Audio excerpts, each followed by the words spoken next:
Good afternoon. So that's that lovely safe harbor forward statement that has already been explained. So my name is Gen Buckley, and I work for Okta. I'm on the security team. And I work in compliance and assurance. And for Okta, what's interesting is that we report directly to the CISO, who reports directly to the CEO. And that means that we have top-level influence and visibility into every department, right? So that's operations, product, IT, sales, engineering, everything. So we are really comprehensive in how we look at security across both the company and across the service that we provide. Background on me, before I joined Okta, I was working for a bank. I'll let you guess as to which one. I was there for 10 years, and I was a security engineer in identity management. So I actually helped support an on-premise tool, and it was in our own data centers. It was the exact polar opposite of the cloud in every possible way, and it was, go figure, really terrible at scaling, as in it didn't scale at all. And so the more we provisioned and the more we increased provisioning and deprovisioning in order to make ourselves more secure, the more logs we generated. And the more logs we generated, the more disk space we used. Like it was almost comical what an easy problem it was to solve, but yet it was really difficult to do in a large bureaucratic organization. So at the time, I didn't even really think you could do identity management in the cloud. I thought, what? No, you can't do that. That doesn't sound like a thing. But I kind of kept up in the industry, and I saw, wow, Okta's doing it, and they're doing it right. So the way that Okta's doing it right is through compliance, right? It's through our third-party audits, and that's how we demonstrate the effectiveness of our controls. Third-party audits are our way of saying, you don't have to trust us, right? We're going to have somebody else verify it. Transparency. We want you to know that we, as the identity standard, take it really seriously. It's like, yeah, we're going to make sure that we can prove we're doing what we're saying we're doing. And a lot of that, in terms of building trust, is also, it supports the whole ecosystem, right? Rising tides lifts all boats. And following standards and best practices, that makes us all more secure. Okay, so quick shout out, forgive me. This is my own little thing that I got put together end of last year. If you are a current customer, your Okta administrators can go and download, whenever they want, self-service, all our audit information.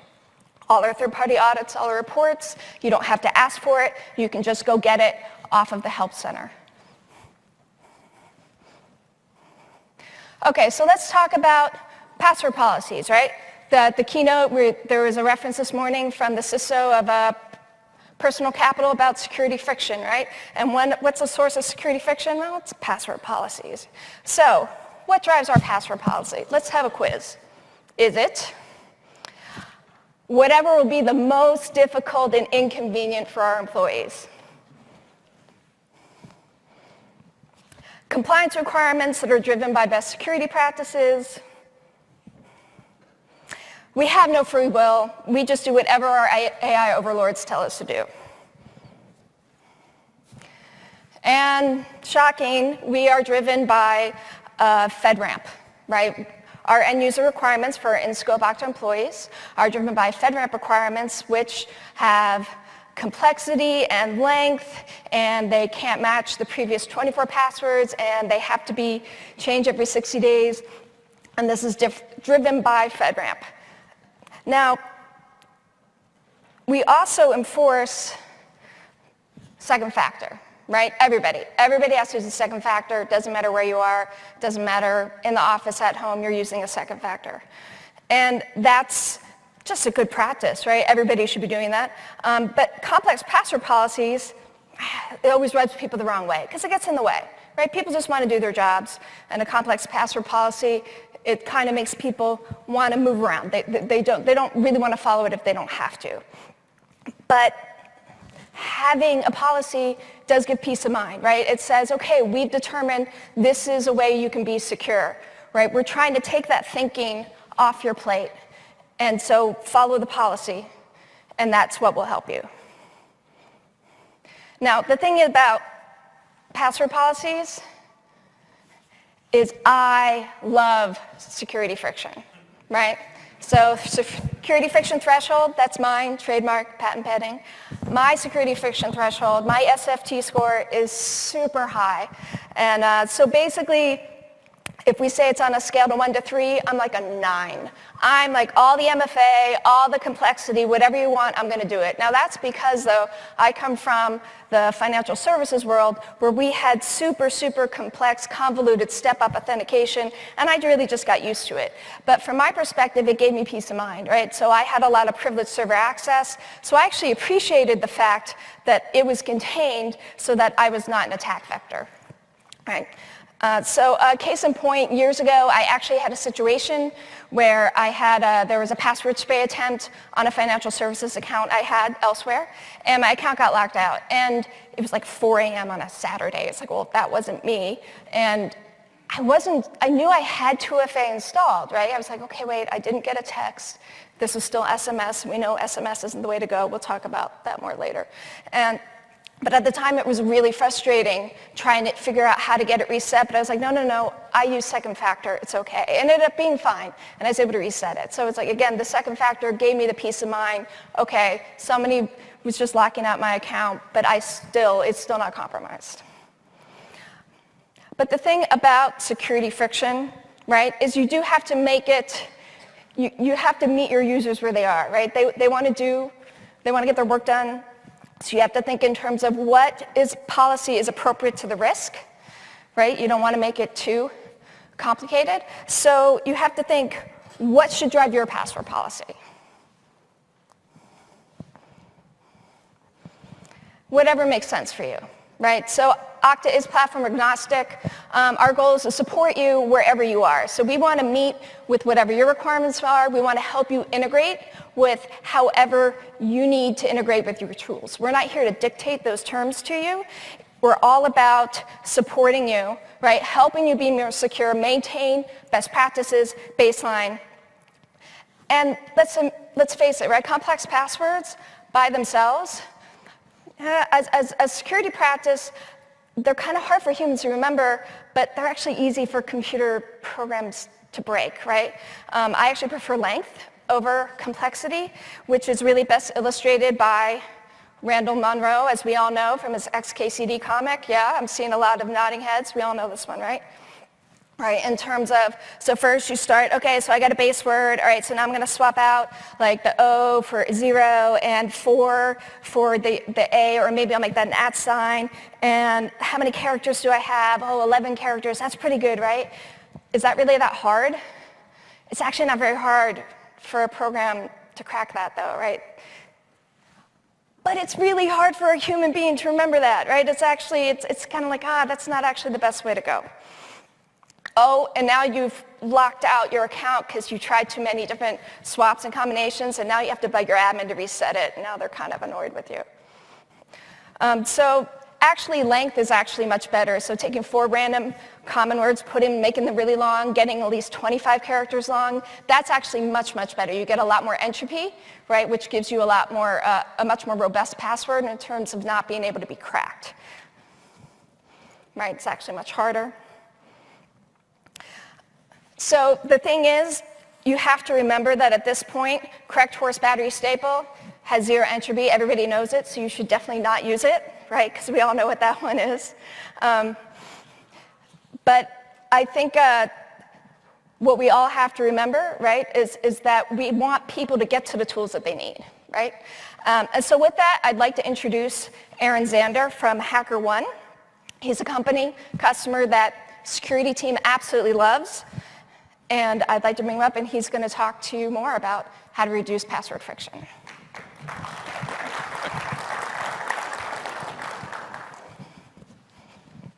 Cool. So as Jen said, I'm Zander. I work for a company called HackerOne. And a little bit about me. I'm anonymous, just like Kanye. And I love IT automation. I'm not the most technical person in the world, which is why I love Okta, because I can do most of the stuff that I spent months and months and months trying to figure out how to do in PowerShell and Okta in hours or minutes or days instead of months. And I like working and building organizations that grow fast. The first time that I really went into an enterprise organization, we went from 500 people to 1,100 people in about 18 months, and we dropped 250 people, which is equally as difficult as building that quickly. And since then, I've been at a couple of startups, a company called Massdrop, and then now I'm at HackerOne. And I also really love my HR department, which, despite all the Okta videos, say we should actually try to get along. So a little bit about HackerOne, and it's important to understand what HackerOne is and what we do to get the context of where our security mindset comes from. We work with a bunch of really cool companies, like Spotify, Lyft, Okta, Google, Slack, GitHub, Airbnb, Salesforce. We work with the Department of Defense, Department of Digital Services, the Singapore Ministry of Defense, the European Commission. And what we do is supply them with a bug bounty or vulnerability disclosure platform that hackers around the world can go to these companies and report the vulnerabilities that they find in their mobile apps, their websites, their on-premise applications, whatever it is, to them in a secure way. They can be paid in a secure way back, and you can help launch these security efforts in your company, right? So a little bit by the numbers, we have 1,300 customers. We have 330,000 hackers. This number of 48 million is actually out of date. I think we'll hit $50 million today or tomorrow. And total bounties paid out. That's not money that we have. That's money that we have given to our hackers around the world. And each one of those dollars represents security at a company like HackerOne, like Okta, and like all your companies out there. But more importantly, it means there's 100,000 vulnerabilities that we've found that have been sourced through our platform. And while we think vulnerabilities are really cool and we like disclosing them, what it really means for our customers is it's 100,000 nightmares that we store in our databases. And more importantly, when we have those nightmares, like your average company, if their database leaks, it's really bad for that company and their customers are annoyed.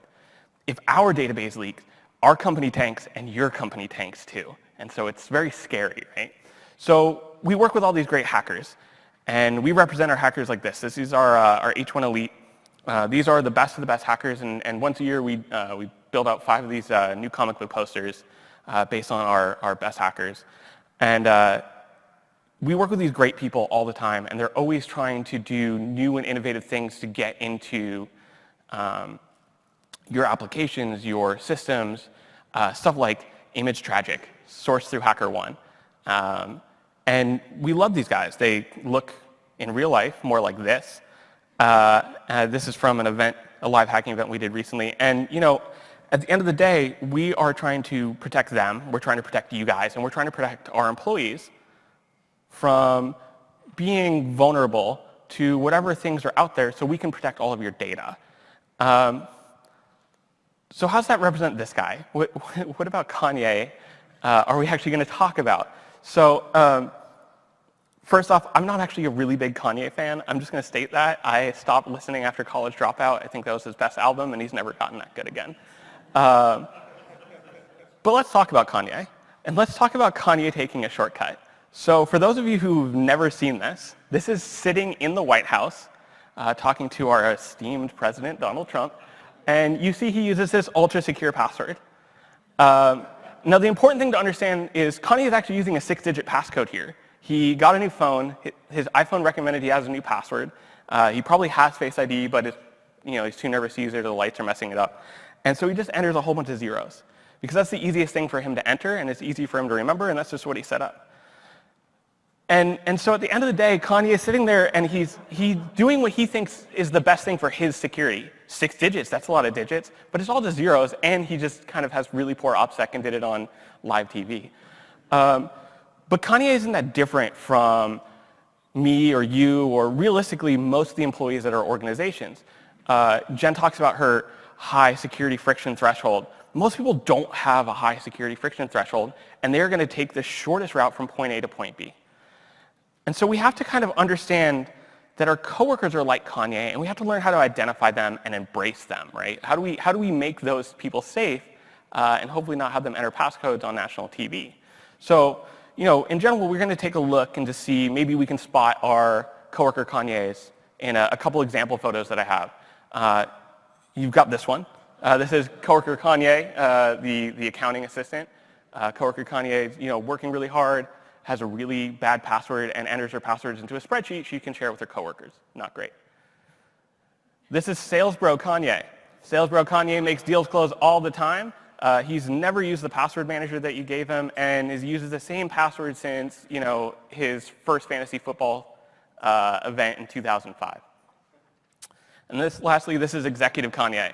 Executive Kanye, hard to change, a little fickle, and it just, again, shares all the passwords with their EA, doesn't really think about the consequences of what they're doing.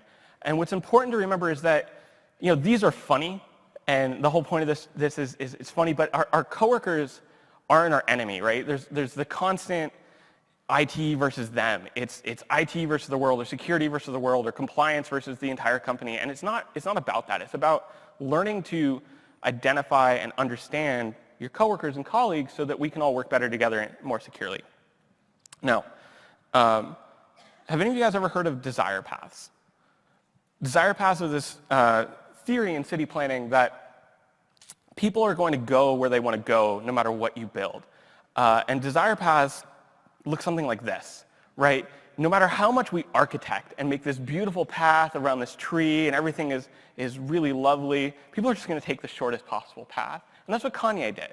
Kanye took the shortest possible path around a 6-digit password and just put 6 zeros, right? So a lot of the times we see this and we try to block it off or we try to do something about it. Sometimes we see something like this, right? We see a desire path across the snow, and I like this example. This example to me is when that desire path that one coworker does becomes codified into like a new hire deck for sales training, and they're just like taking that shortcut that you really don't want them to do and teaching it to every new employee. But city architects take these paths, and they take stuff like people walking in the snow and where people do, and they learn to embrace those changes and make them better, right? And figure out where they went wrong. Sometimes, frankly, they're just mistakes, right? Like, this is obviously a nice security thing, so people don't ride their bikes down the path, but it doesn't do anything. And this is, when you have to throw something up, and at the end of the day, like, it just doesn't do anything, and you end up just frustrating people. We need to avoid doing stuff like this. We need to avoid giving these presentations of security that don't actually do anything. Because not only do they frustrate our coworkers and our colleagues, but they kind of make us look silly. Instead, we've got to kind of figure out what went wrong. We have to build security and compliance models that kind of match what people are doing. And we have to think about what our goals are in comparison to what people actually want to do or are willing to do. We can't forget about the end user, right? When we forget about the end user and we don't put ourselves in their shoes and we take our naturally high security friction thresholds and just accept that this thing is going to suck, people dislike it and they don't really want to do what we want them to do. And then, we fight against these desire paths, right? Sometimes we squash out those issues that we see and we block the area, and we never really take into consideration what the reason was that people were doing, taking these shortcuts in the first place. So again, it's not us versus them. We all need to work together in a security environment. HackerOne is a very open company. We share a lot of access and privilege because we're able to build not only trust on a human level, but trust in a systematic level. So we can't do this. We can't just put up a sign and expect people not to walk across the grass and not to just take these shortcuts. We actually have to do something about it. And at the end of the day, city planners take these desire paths and they make successful pathing out of it. So this is a university in the Midwest, and this is what the desire paths look like. And then over the years, this is what the actual paths across that campus have become. And you can see there, no one would design this normally, but it's literally the shortest path from one place to the other have all been paved because someone probably got sick of redoing the lawn all the time. You have to embrace what these people are doing. You have to take the evidence that is given to you and move forward and do something with it.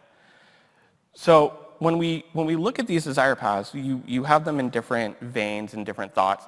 You can have something really short, right? And you can fix them in just a small patch. Maybe that's just pushing out a small change to make something easier, or adjusting the length of a session time in Okta so people don't get timed out every 4 hours. Maybe it's 8 hours or 12 hours or 24 hours. So you have a full day of working without having to get logged out. And when you do those paths and you kind of embrace these little changes, you really highlight that you can make small fixes.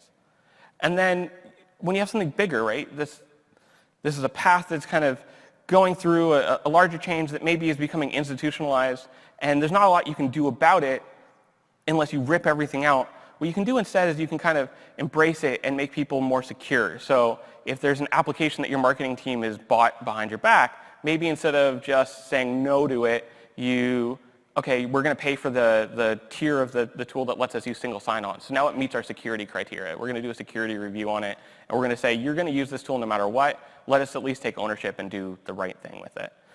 And then lastly, sometimes you have to go all out, and you really have to invest and build something more than you were expecting.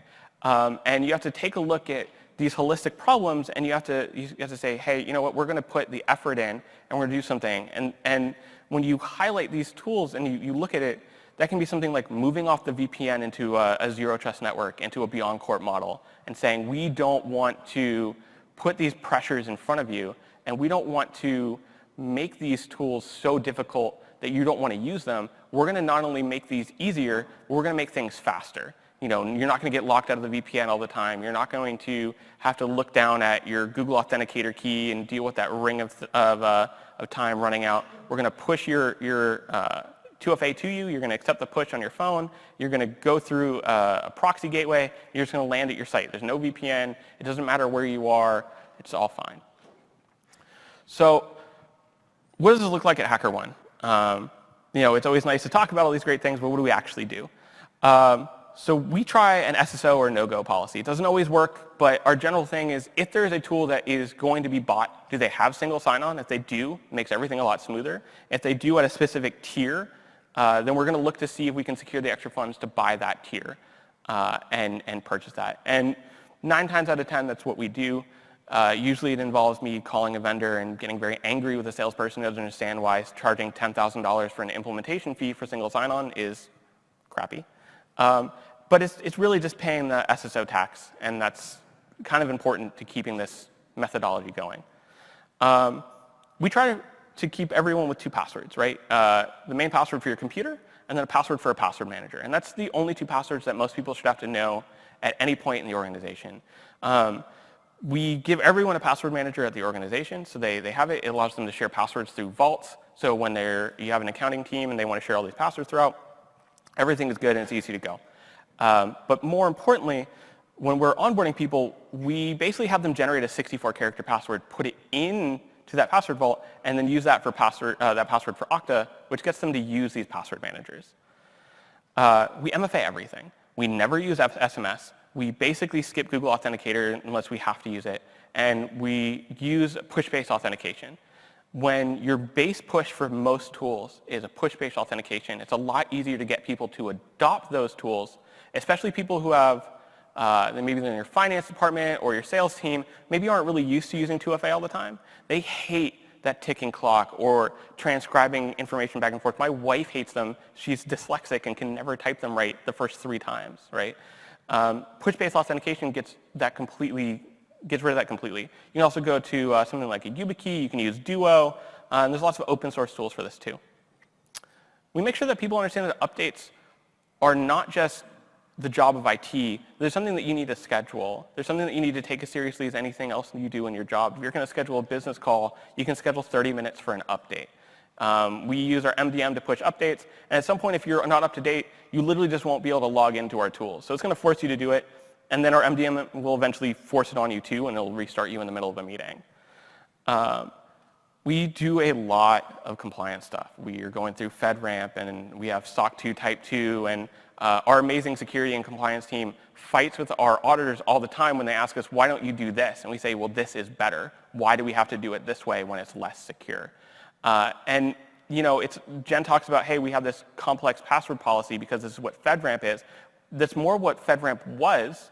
And now, as FedRAMP has evolved and these policies evolve because of the pushback that all of us push back on these auditors and on these standards, they become better. So now, okay, we can rotate our password once a year, but everything is multi-factored all the time. People are happy with that.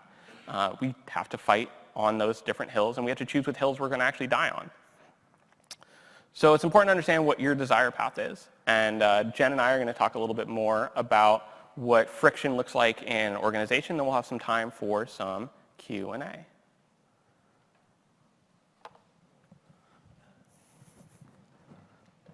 so I have to ask, on a scale, let's say 1 to 5. Yeah. What do you place your SFT, your security friction threshold score at? I'm pretty high. I've been using the same password manager for 11 years. So I'm always down to do really long passwords. And I will go to the point of, if a password manager won't accept my really long password, finding the exact character count it is. I've also gone so far as to report bugs in stuff like DirecTV Now when they have an internal SSO that won't accept my long password, but their website will. Okay. So when you transition to different tools, so I fight for it. I'm with you. Awesome. That's fighting the good fight right there. All right, so let's actually take a quick poll, right? So SFT, your personal security friction threshold, 1 to 5. Who's a 1? Excellent. If anybody raised their hand, I was going to have to come and smack you. That's not okay. You should have some friction, right? You should have some threshold for security friction, right? Okay, how about 2? Excellent. I love you all already. How about a 3? 3 is respectable. 3 is good. 3 is where most of the people we I think most people are probably at a 3, and that's okay, right? I mean, relative to what you're going to do and the risk factor in terms of what you have access to and the tools you're using, having a friction threshold of about a 3 is actually perfectly acceptable. How many would give themselves a 4? Okay, right on. Where are my 5s? Yeah, there are my 5s. Right on. Is there anyone that thinks that 5 is too low? All right. Sorry, yeah. All right. Old habits are hard to break, right? 10 years in financial services will do that to you. Yeah. Speaking of financial services, one thing, and I know we spoke about this, that I do not like are security questions. I hate them. We got rid of them at HackerOne. We don't use them because they don't do anything. We also don't let people reset their own passwords for security reasons. We have to physically check who they are. But again, we're scared of a lot of things, and that's kind of it's a cross that we bear. But I also think it's really some of them are so bad. And I don't know. Have you ever used a password manager to make your security questions and answers? Yes. Yeah, absolutely, right? Was there somebody else saying that? So back when I spoke about earlier about that brute force attack I endured where the financial services account, in order to reset it, I had to go in and answer a bunch of security questions. Now, at the time that I had set that up, these were canned questions, right? So it's like, what's the middle name of your maternal grandmother or something like that? And at the time I had set that up, I was stupid, and I actually answered those questions truthfully, because I thought I had to. I thought they had the answers, and I had to match. I know, right? And then I realized afterwards, I should not be using real information here. And of course, now it's all gobbledygook that I had generated. Have you ever had a time where you've had to call in for help and they ask you a security question, and then you have to give them your 32 characters of garbage, and they hate you? Yes. Okay. Yeah. And you have to lowercase. No, I know. But it's interesting to me that there is still, in financial services, especially banks that actually still rely on that, right? They rely on security, either canned questions with canned answers, or canned questions you write your own, or just write your own. And it's like, you know what? The canned answers are the worst. So we have a drop down. It's what was your favorite band of the 90s? And you're like, I don't remember. Well, your favorite vacation, beach, mountain. It's just that's not hard, man. That's so not a fan of security questions. Yeah, totally. I know we do still support them, because part of that, again, since we're agnostic and we try to supply what our customers want, we do try to support anything that we feel that they're going to need. But yeah, I don't care for that personally. No. Right? What do you find, obviously you go through all these audits and you deal with all these things. What do you find is the hardest thing to convince these, especially some of the older auditing companies out there, that they just don't want to understand the cloud-based stuff? Right. What do you find is the hardest thing to convince them of? This is totally okay that we do this. What's interesting, so for FedRAMP in particular, there's a whole process with the authority to operate. So you actually have to kind of come up with something that's going to appease everybody you work with. So for us, part of that challenge, right, is dealing with all our government or public sector customers and coming up with a policy that satisfies all of them, right? Because we can't have different password policies based on different, right? So we need to have one consistent one. So I'd say I actually really related to the part where you talked about you have to pick your battles to die on. Yeah, so we had to pick the battle saying, we're not thrilled with this, but this is what's going to meet the requirements we have for all our ATOs that we currently are having issued, right, with all the various government agencies that rely on Okta. Yeah. So that's hard to say. I mean, the dream is still passwordless authentication, right? And that's definitely where we're all moving to. Yeah, I think the web authn standards are really great, and it would be great to see how those evolve, and then in 20 years when the agencies actually embrace letting us do that, it'll be also great. Absolutely. What's the silliest thing you've ever had to explain to someone? What's the silliest? In an audit. That's a really good question. I guess it would be, why can't we visit the data center? That would have to be the silliest. It's like, okay, so Amazon doesn't let anybody visit their data centers. We don't get to visit their data centers, right?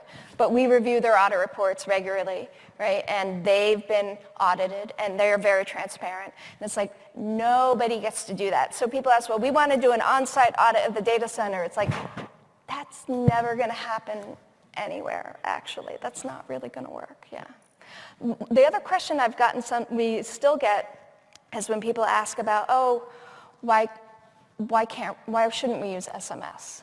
Which is still surprising to me because there's been, so here's a question actually for you. Let me count the ways, right?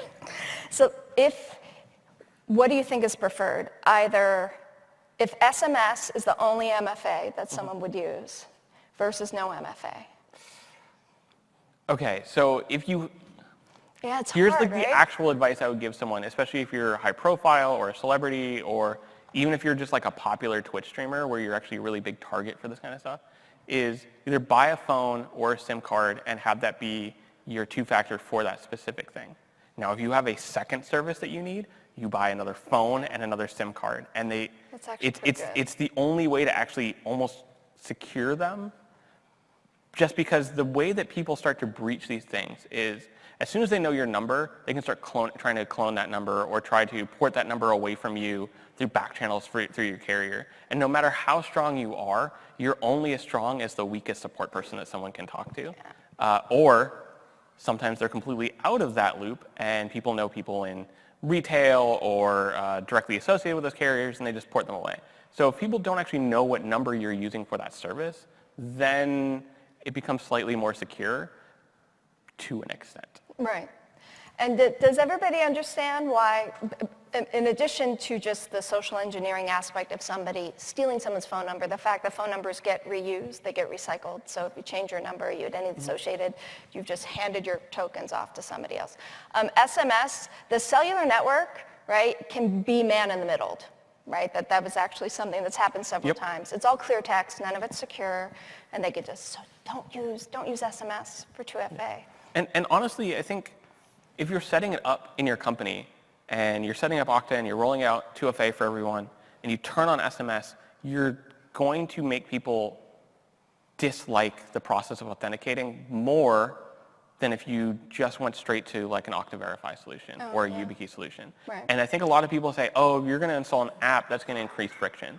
That's going to increase friction for the first minute or 2 minutes. But after that, SMS is going to increase the friction every time someone authenticates. You have that delay in text. You have the security risk. You have the literally reading the text message and like typing it in. And I will tell you, after helping people for years with SMS authentication, no one likes it. It is really hard for some people. And push-based verification is so much quicker. Absolutely. And this is kind of random. I think it's been solved now, but there is actually an issue where T-Mobile wasn't formatting the sender, right, the sender code for the SMS verification, and it was showing up like the phone number was from Russia. Yeah. And people were freaking out because they're like, oh, Russia's hacked my phone. I'm getting, text code, SMS codes from Russia. No, worse than that. Some carriers have blocked services like Twilio by accident, and so now your users can't authenticate because they literally won't get those SMSs. So we're all going to use push-based, MFA, or YubiKey. We're all in agreement, right? Excellent. Cool. So I think we have some time. We wanted to leave a lot of time in the session to ask Q&A. So we have our lovely assistants helping us pass out microphones to all of you. So if you have a question, please raise your hand and we'll bring you a microphone. And really, across all topics, please feel free to ask questions, whether that's positioning anything or anything that you saw in the presentation or anything like that. Great. See one back there.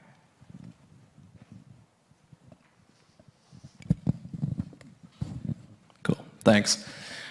Just a quick note, what you were saying about the security questions. I've since changed mine, but it was really awkward because they were all Verizon sucks or whatever the vendor was we were calling, which got really awkward when you did have to talk to that person on the phone. But my question was with the paths, the desire path thing, right? I don't control my marketing department's SaaS budget, for example, right? So software product A is $5,000. Software product A with SSO, SAML is now 15 or a $10,000 startup cost or something. Yep. It's not in their annual plan. Yep. They're not going to pay for it. Yep.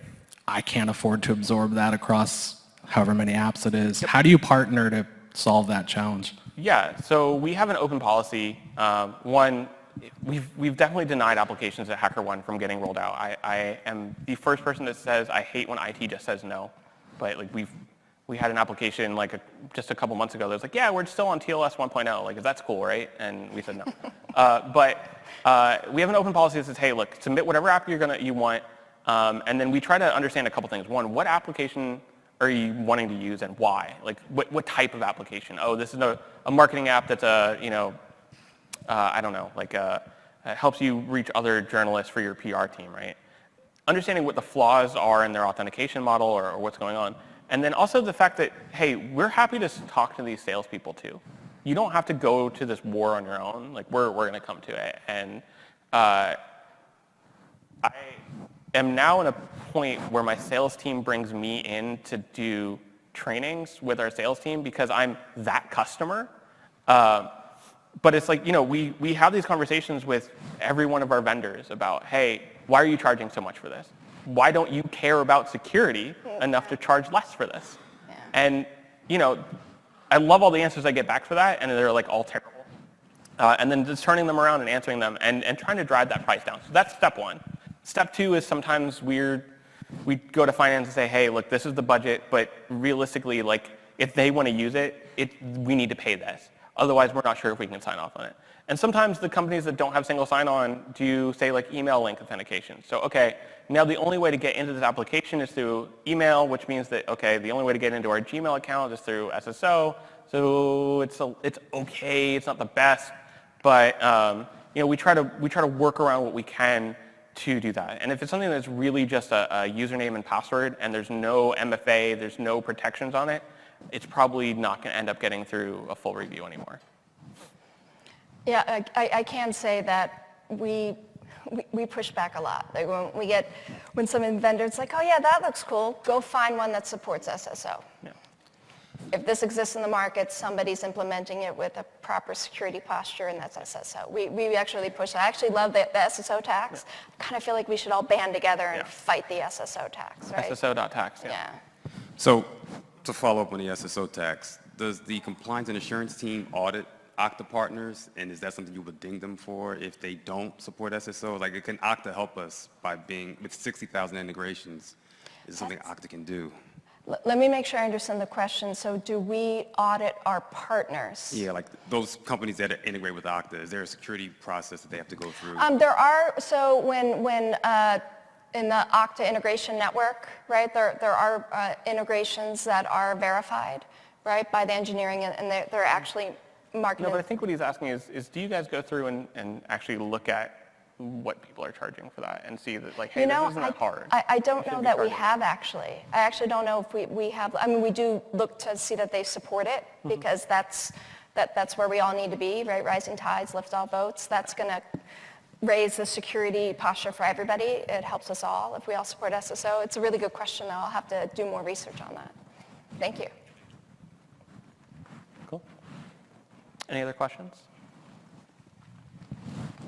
So I actually have a question for you. Oh, yeah.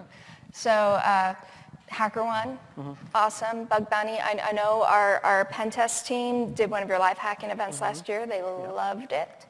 And so what's something about HackerOne that people don't know that you wish they knew? We don't know that we wish we knew. I would say those live hacking events, we do these events throughout the year with various customers.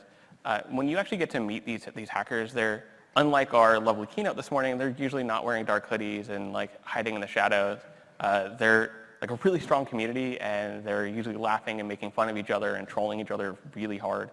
And literally going to like the depths of the end of the world to try to find really obscure bugs to kind of solve these weird problems. Right on.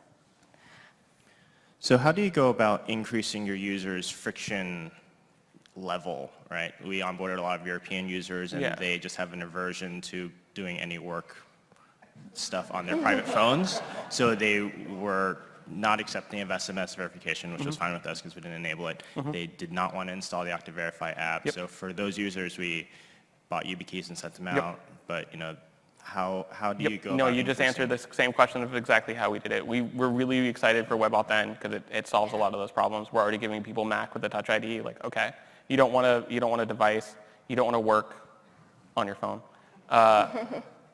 It's a cultural we're really, thing. yeah, exactly. It's almost August. They're gone for the entire month. We know. I used to work for a company that closed its books, and we had July 1 was the beginning of the fiscal year, and they'd set up the whole new budget in Denmark, and then they'd leave for the entire month of August, and no one would know what the corporate budget is.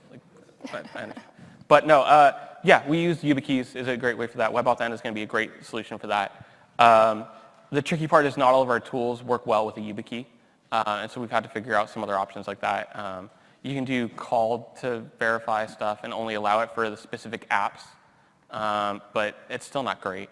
In general, hardware tokens is the way to solve that. Yeah. And my pitch is always peace of mind, right? You don't want to be the weak link. You don't want to be the one whose account got compromised and that gave someone a foothold, right, that enabled them to then access your address book and start sending emails out that had phishing links, right? You don't want to be the weak link. Yeah. And so it's like, yes, a little friction is peace of mind. That's how I try to spin it personally. Cool. Any other questions? One last thing, just so you know, Yubico is a partner with Okta, and we do give out free starter packs, 2 free YubiKeys. For customer Okta MFA, Adaptive MFA, talk to your AE, get a YubiKey, give it a try. They're really cool. Yeah. Only good till Friday. I just found out by this nice man told me. Perfect. Well, thank you guys all for Thank you. coming, and I hope you guys have a great rest of Oktane. Yeah.